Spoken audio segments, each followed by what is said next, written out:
Welcome to the Drow Historian. I'm Deke, and I had the privilege to sit down with R.A. Salvatore for an extended interview. This is one part of that interview that does not contain any spoilers for the finest age of Twilight, but we cover some incredible ground.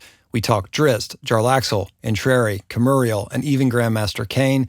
Bob talks about philosophy, the voices who shaped his writing, and the themes that run through his work.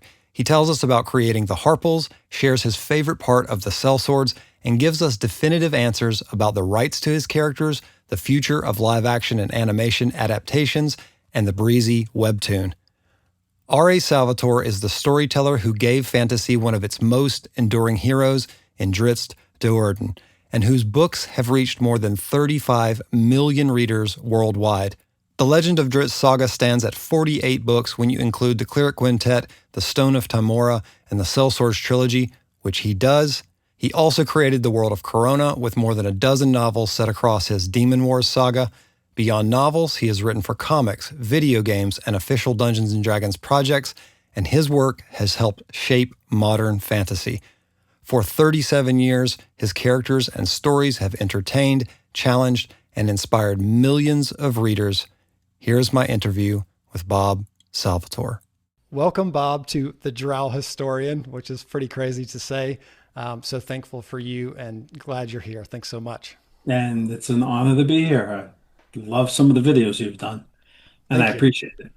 So the way I thought that we could start here is I've been actually rereading the entire series. And I started this time with Homeland. Obviously, I started with the Crystal Shard back in the day. But a question that has lingered with me since I've read it this time, and a question that I want to help guide this interview a little bit is, was Drizzt born into the world with a moral compass? Did he have a type of karma or a destiny that propelled him through the world? And if Zaknafein hadn't been there for him, would he have found the truth? Great question. First, I think everybody's born into the world with a moral compass. You put a bunch of kids together, and they don't care about stupid things that adults care about. They get along. They find their way. They find their pecking order. So I think everybody's born with a moral compass. I think that can be knocked out of people.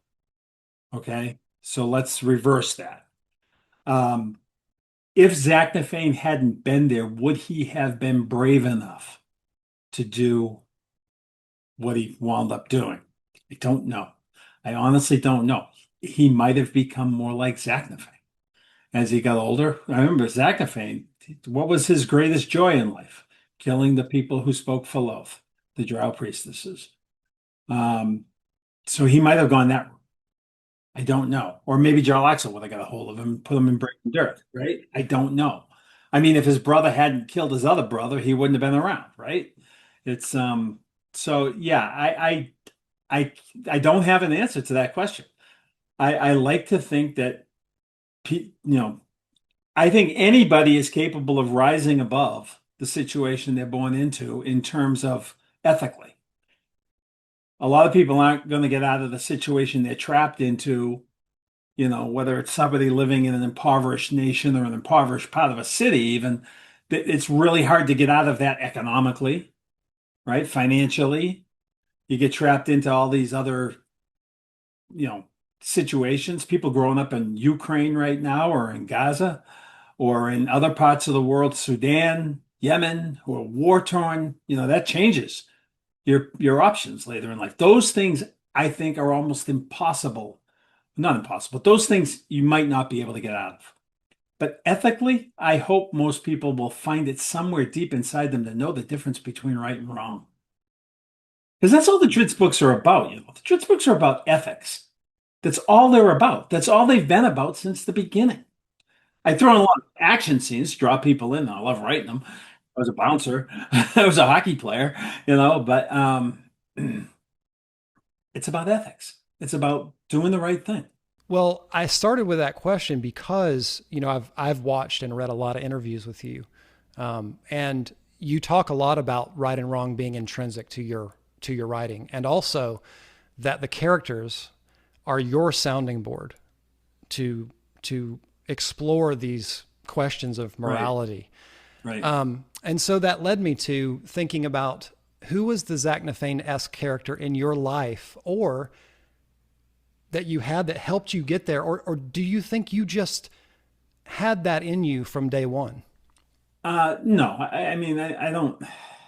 I, Again, I think everybody might have it in them from day one, but other people will help bring you along. I have to credit my dad, I think, as much as anyone. My mom was very easygoing, get along, don't rock any boats, be a good person. So I had that. I had five older sisters. That's where the Drow came from. Oh But no, wow, that's my very cool. sisters are wonderful. I had an older brother that I admired. But I remember a few things. Like I remember, like in my dad was he was like he was Italian American, but he was American. Okay, we weren't Salvatore, we were Salvatore. You know, um, he fought in World War II. He was wounded near Cherbourg. He believed in this country. He believed in the values of this country. And I remember, like one of my earlier memories, not my earliest, but one of my earliest. I was like 9 years old, and we were watching the Olympics. Now my dad was wounded veteran, red, white, and blue. He believed in everything about this country, and we were watching the Olympics. And this was when, oh, what the heck was the name? Juan Carlos and Tommy Smith ran the ran in the race, and they finished first and third, I believe it was. And they got up on the podium, and as the Star Spangled Banner started playing, they raised their black gloved fists into the air in protest. And I looked over. I was like lying on the couch. My dad was sitting in his recliner across the room, and I looked over there, and I could see he had tears in his eyes, and I thought he was pissed, right? I thought he was going to explode. How dare you, right? And I looked at him. I go, Dad, are you mad? And he goes, Why would I be mad? And I said, Well, the flag. And he said, I didn't go to Europe to fight for a piece of cloth. I went to Europe to fight for what that piece of cloth stands for. And that's it right there. So things like that have always stayed with me. But that was my dad. And so I think that was in a lot of ways with what led me to Drizzt and trying to look at the world through the eyes of other people who have situations that I maybe don't understand. I think I give my dad the my Zaknafein for that one. Through the last decade, 15 years of the Legend of Drizzt, you've introduced Eastern philosophy. You've introduced these themes of Buddhism, of mindfulness, of meditation, Hmm. and in the case of Drizzt, transcendence. Yeah, You yeah. know, Grandmaster Kane has become an extremely important character in this story. And, Drizzt's daughter has grown up in a monastery to a degree, a great Hmm. degree. Yep. I would love to hear you talk a little bit about why those things made it into the series. Is it something that you have an interest in that's a part of your life? Is it something that the characters brought you to? Well, a big part of it, I think, is just the way I do things. When I don't understand something, I want to write about it because that allows me to go learn about it. And I don't embrace any particular philosophy, but I like to look at all of them and see their value and their joys. Yoga has been a huge part of my life since my brother was diagnosed with cancer. It's how I got through the 2 years, well, the 19 months he lived, and we had to watch my best friend dying, basically. Yoga has been and meditation have been really important in my life. Um, Beyond that, you know, like I'm a weightlifter, big time, softball player, all of that. But I found as I get older that nothing beats Tai Chi and yoga for just feeling good and healthy. And all of that is based on mind-body connection. And mind-body connection to me is, you know, really it's a physical and a spiritual journey altogether. Um, Now with Drizzt and with the whole transcendence thing, that was a different level. But dealing with a world where I always have had conflict with Forgotten Realms because the Forgotten Realms has gods, not Right. God, not a couple of gods. It has gods for everything. And who you worship depends where you go when you die, right? So to me, it's like you've got these kind of higher level beings, I'm not going to call them gods, who send out travel brochures to get the most people on their side. And that's the way I look at them, is just meddlesome monsters. Yeah. They're autocrats in their own right, and I have no use for autocracy and authoritarianism. They're all in a competition to see who can get the most signups. Exactly, exactly. They're like, who gives me the most likes on the internet, right? Yeah. And I win today. I'm stronger than you because I get 2 million likes and you only get one, right? You're talking about all these different divine magics, arcane magics, and with the monks, it's something beyond that. It's almost like an internal magic. And the logic for that would be, I mean, I have Kimmuriel who wants to be part of the hive mind, right? So when Kimmuriel becomes part of the hive mind, that's his heaven. That's what he wants. He is now can access the secrets of reality, of the universe. But for the monks, they want to become one with that. You have to understand what I'm writing. You have to understand the two biggest influences in my philosophy. Okay. Now, the biggest influences in my writing would be Tolkien, because he reminded me that imagination is everything, right? And The Hobbit's still my favorite book. And I would say another big influence in my writing is probably Fritz Leiber with Fafhrd and Grey Mouse, because I love buddy fantasy. My books are buddy. Most of my books are buddy fantasy, right? So I have to give him the kudos for that. And then some, I would name the third is Terry Brooks, who's a dear friend of mine. I love him to death. But philosophically, the three things I go back to all the time. The Time Life used to do series of books, and they were these big, um, fully illustrated, full color books about. They did one about the galaxy, or about the solar system. They did one about the Earth genomes. They did one about history. They did Civil War, the Revolutionary War, I think is one. Then they did one called The Fantastic World, which is all the folklore from around the world. And so, like when I was working at 38 Studios and we were developing a world, one of the things I told them is read all of these, find one that fits what you're trying to introduce in the world, and then don't use it. Pretend that if you were a commoner and you saw the events, this is what you would come up with to explain them. But don't use it. This isn't the truth. This is what they think, and then you can tell the truth. And it was a really great exercise. We had a lot of fun with that. So that's one. The second I would name is Jacob Bronowski's The Ascent of Man, which was a 1970s 13-part PBS documentary where you had this sociologist, anthropologist, brilliant mind taking us through the history of man as we knew it at that time, not by war to war like most historians do, but by invention to invention to invention, all the way up. It is a brilliant and wonderful series. I wish they would remaster it. I don't think they have yet. I've got it, and it doesn't play great on high definition TV, but I still watch it because it's just incredibly inspiring. And then the other one is Carl Sagan's Cosmos. I can watch Cosmos over and over and over again. 99% of it is still relevant and still true. The stuff we see going on in the world around us right now, he predicted almost to a T in episode 4, Heaven and Hell, when he talked about Venus and then he talked about what was happening with the Earth. He's brilliant. He called it a spiritual journey, and I joined into his spiritual journey. That's how I write. That's how I find inspiration. That's how I move forward with my own thinking. I kind of want to stick with Grandmaster Kane just for one more minute, but we'll take it in a bit Go of a for it. different direction. So correct me if I'm wrong, but to my understanding, Grandmaster Kane was created by Doug Niles in the mid Yes. 80s And for the Throne of Bloodstone, I think, was the first Bloodstone one. Pass, I think was the first one, but there's Oh, you're a right, whole right. a whole series Yeah, of modules that you play and die right away because they're 900th level, right. but they're Old fantastic. school Because Doug D&D is is not very fantastic. forgiving. Yeah. So I wondered what your experience taking almost someone's D&D character that doesn't they have a little bit of a backstory, but not Yeah. a lot of one. And not only did you flesh that character out, I mean, he became fundamental to the entire series. What was that experience like? Wonderful.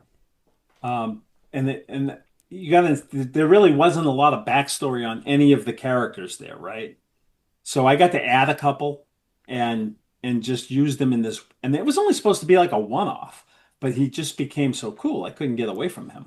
But it's the same feeling as I had when I first wrote Longsaddle in Streams of Silver. Yeah. Because if you look at the old gray box set for the Forgotten Realms, there's like one paragraph on Longsaddle. It's a small village, kind of a waypoint on the road, I think, and it just said it's a small town ruled by an eccentric family of wizards who live on a hill in a place called the Ivy Mansion. And then I took that and I put the glass wall around it that they had to wipe the birds off of. And I put the upside down bridge and the Yeah. guy who turned himself into a statue because he thought he could turn himself back, not even realizing he couldn't do the somatic and verbal, you know. And so he was stuck, right? And they couldn't figure Yeah. out how to get him back. And all of that, and the bitter dews, the werewolves, all of that. And I had started putting all of that together when I called Ed. And I said, Ed, this is what I got in mind for Longsaddle. What do you think? And I told him, and he was laughing and laughing. And I'm like, okay, it's in. That's what I'm doing. So I felt the same way with Doug and using those characters from the modules. There was no backstory. They weren't used. And I figured I could only, go forward with them, right? Um, and I wanted to go to the Bloodstone lands. That's where I originally wanted to set the Crystal Shard with That's very Bloodstone cool. because I wanted to use the glacier, right? Uh-huh. And they said, no, you can't because Doug's doing modules there. And I'm like, um, but I mean, originally I wanted to set in the Moonshae Isles actually, because the only thing I had was the book by Doug Niles, Dark Walker on Moonshae, which was the only printed material at the time for the Forgotten Realms. And I didn't really want to set the book there, but I thought I had to because I thought all the maps showed were the islands. I thought that was the Gotcha. whole Forgotten Realms. They're pretty claustrophobic world, but no.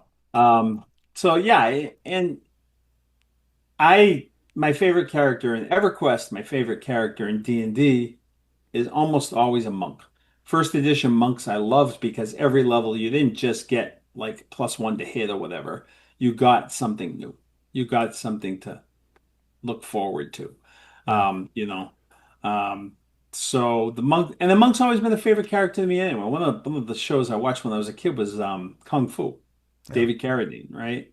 And that Eastern philosophy and just that level of discipline required for the warriors in the ancient cultures, I think is incredibly displayed by the Far Eastern countries and their various traditions. Yeah. Farmers who have to take up their pitchforks and go fight soldiers.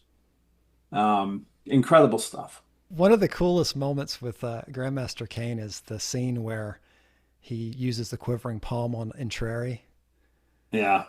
That scene is so surreal. Like those two characters interacting in general. That whole sequence with Entreri is one of my favorite things. Sellswords was so much fun to write. There's so much going on with Jarlaxle doing all his crazy shenanigans, and then The King Entreri of being Massa. like, Entreri effectively, realizing how profoundly he hates this, the atrocity of kings and rulers and all this stuff. All that stuff is all playing out, but then this very specific, detailed interaction with him and Kane was just like, it's one of the coolest things I think in the whole series for me personally. My favorite part of that series, my favorite scene in that series is when King Gareth went to see Entreri when he was in jail, and Entreri basically says to him, "You hate me because you're looking into a mirror, and just because you call it legal doesn't make it right." One of the biggest talking points in the entire Legend of Drizzt community is about an adaptation, obviously. You've said that Hasbro and WotC basically control the rights. Am I Yes, correct in that? yes, they do. And that you would love to see it done if it were done well. Obviously, if you had very thoughtful people that cared about the material and really put effort into it. And that probably you would be involved if that were the case because you have a great relationship with them. Yeah, WotC's been great about that. Every time somebody licenses, they try to get me involved.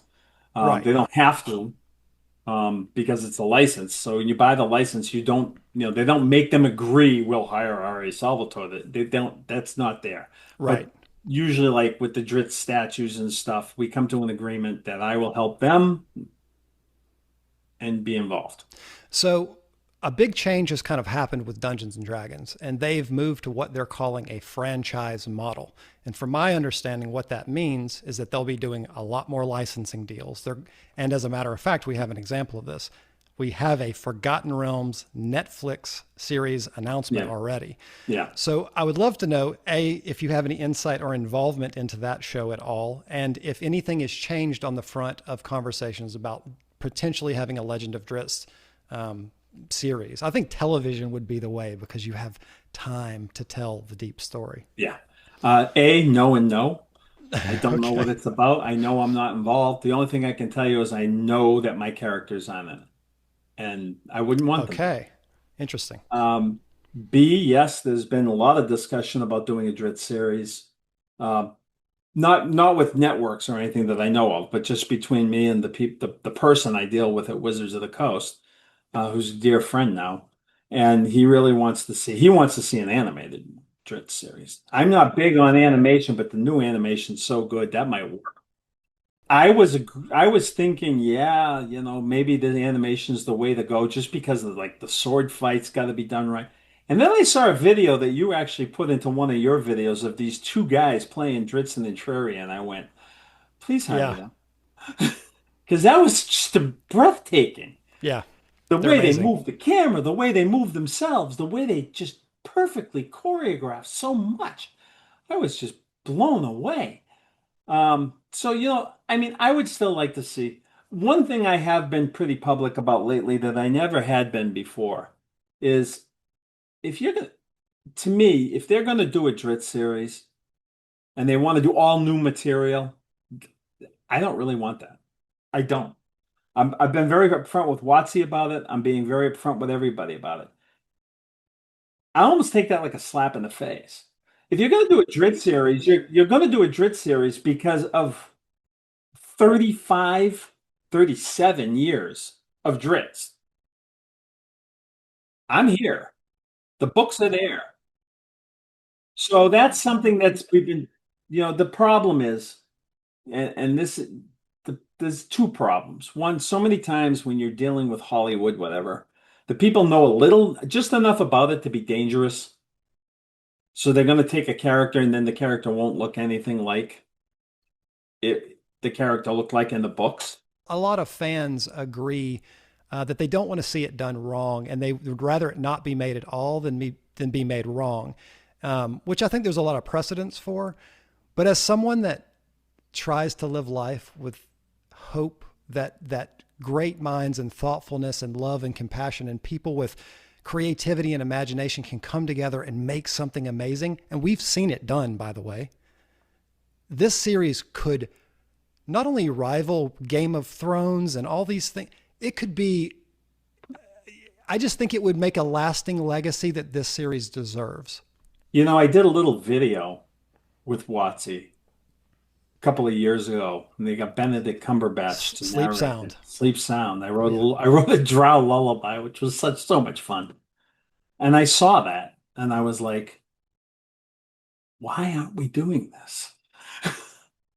Because I mean, they had like hundreds of thousands of views and all thumbs up, like in the blink of an eye. But you know what? I can only control what I can control. They can do whatever they want, and there's not much I can do one way or the other. I trust them. I'm friends with them. They have been wonderful to me from the get-go, not just in my relationship with them and the stuff I was writing for them, but in allowing me to take Drizzt and keep them going through other publishers. Watsy's been great. And I think something might happen, but you know what? Who knows? This is a crazy world. Like when you start dealing corporation to corporation, there's so many things you don't even know about that go on behind the scenes. So I have no idea what's going to come of that. I worked on this webtoon with them that Purpa is writing. She's brilliant. That's the Breezy webtoon. Where is it?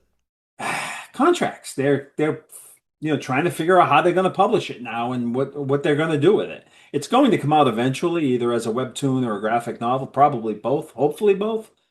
But my job was just to see what she was doing and say, and if I had any insights that might help, that might inspire her, about Yeah. Breezy and the relationship with Drizzt and Caddy Bree and her uncles and all that.